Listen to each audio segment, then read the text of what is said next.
Pse ylli polar duket sikur rri në të njëjtin vend dhe nuk lëviz? Kjo ndodhet për shkak të rrotullimit të tokës vetes. Çdo objekt që rrotullohet, si toka, ka dy pika të cilat nuk lëvizin në hapësirë, nuk zhvendosen në hapësirë.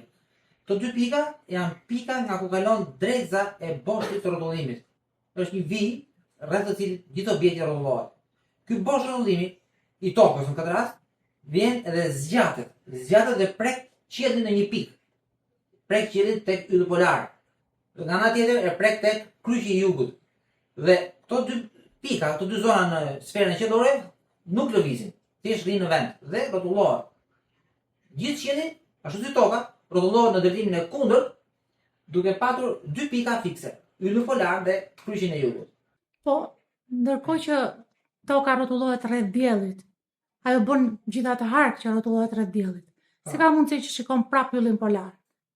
Sepse toka, orbita e tokës rreth diellit, është aq e vogël në krahasim me largësinë e yllit polar, e sferës qiellore, sa është e papërfillshme kjo lëvizje rrotulluese lidhet me objektin që ndodhet larg. Është si thosh, afërsisht toka rrotullohet me një rreth për 1 mm rrotull diellit në orbitë dhe sfera qiellore ndodhet 20, 30, 50 km larg.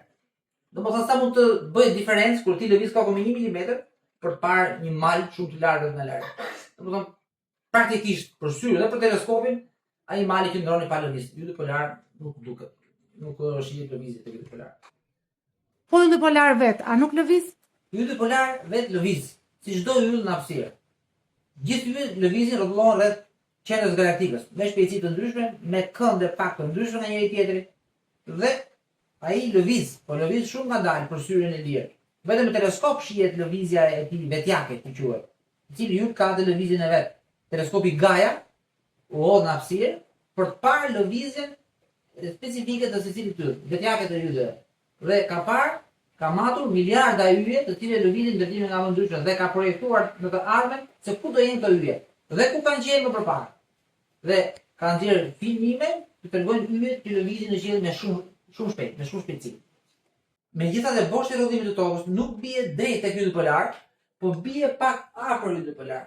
Dhe ylli polar, po ta shohim me teleskop, edhe me dylbit, mira, bën një rreth të vogël rreth boshtit. As ylli polar nuk qëndron në vend. Por syrin ai duket sikur qëndron në vend. Por boshti nuk bie fiks ke ylli polar. Dhe ky bosh, për shkak të precisionit të tokës, se toka rrotullohet rreth diellit në këtë formë, me një këmbë 23 gradësh, dhe ky këmbë 23 gradësh nuk është gjithmonë 23 gradë, por ka një lëvizje të vogël në disa mijëra vite. Ka lëvizje të vogël dhe kjo quhet precizion. Dhe kjo lëvizje e vogël bën që ky boshti mos drejtohet gjithmonë tek ylli polar, po të bëjë një hark në qiell. Hark të madh. Për momentin, ky boshti i tokës është tek ylli polar, por është duke ecur, duke lëvizur. Dhe ylli polar nuk do jetë më yll polar. Do bëhet një yll tjetër yll polar.